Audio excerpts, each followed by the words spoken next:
Stairs and hole. As Mathias and Princess Kayla stepped into the secret hideout, Kristoff froze, completely stunned by Kayla's presence. His eyes widened, and he stood like a statue, blushing intensely. "Kristoff! Kristoff!" Mathias waved a hand in front of his face. No response. "Kristoff!" Kristoff blinked back to reality. "What? Oh, hi, Your Highness." He bowed clumsily, face red with embarrassment. Kayla giggled. "You are so funny." "You do not need to be so formal, you silly boy. Anyway, this hideout is amazing. I am impressed." Kristoff scratched the back of his head. "My father and I built it. It was meant to be a shelter in case of bandits. He wasn't a warrior, just a lumberjack and a carpenter." "Sounds like the secret passages in our castle," Kayla said, smiling. Kristoff blushed again. Mathias, arms crossed and clearly annoyed, muttered, "Are we going to do something or what?" "Let's play a game or something." Kristoff perked up. "Yeah, I have got a board game. It is called Stairs and Hole." He pointed to a handmade game board carved from wood with small pebbles and a single wooden die. "Stairs and Hole?" Kayla tilted her head. "What is that?" Kristoff grinned.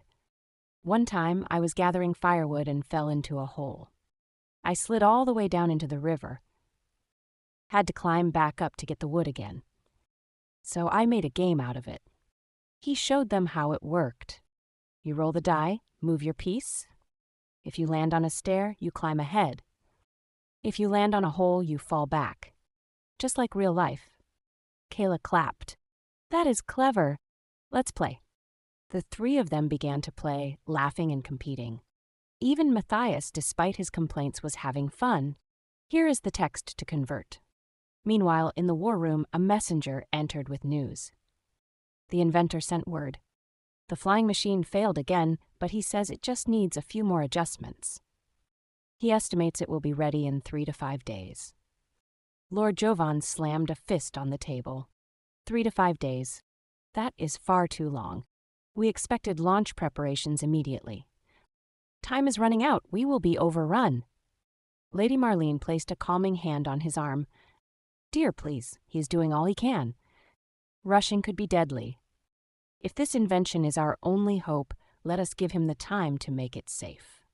We have already seen too much bloodshed." King Francis nodded solemnly. "She is right. We must try every chance, no matter how uncertain." He stood and addressed the room. "That will be all for today. Return to your homes. May God be with us all." As the nobles left, King Francis took Lady Marlene and Lord Jovan aside. "All we can do now is pray.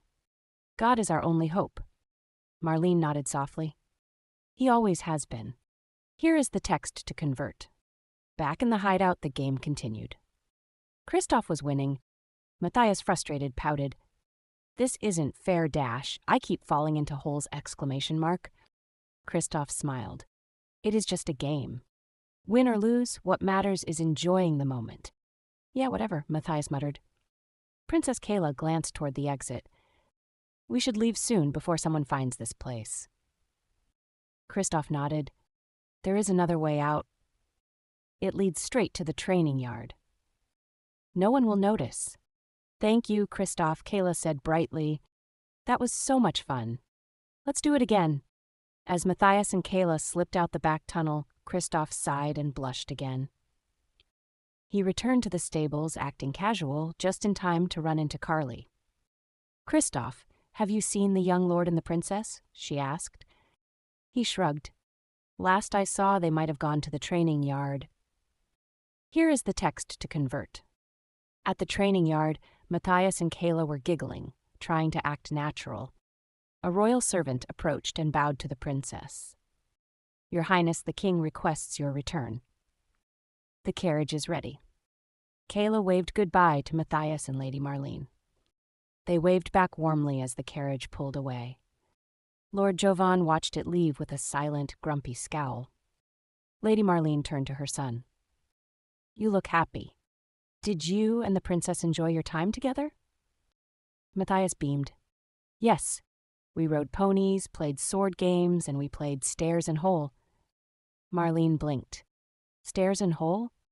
What is that?" Mathias hesitated. Oh, it is a game I made up. I fell in a hole once and slid into a river, then I turned it into a game. Lady Marlene smiled proudly. That is very clever, Mathias. I didn't know you had such imagination. The two shared a quiet, happy moment. But Lord Jovan, still nearby, narrowed his eyes. He had overheard, and something about it did not sit right.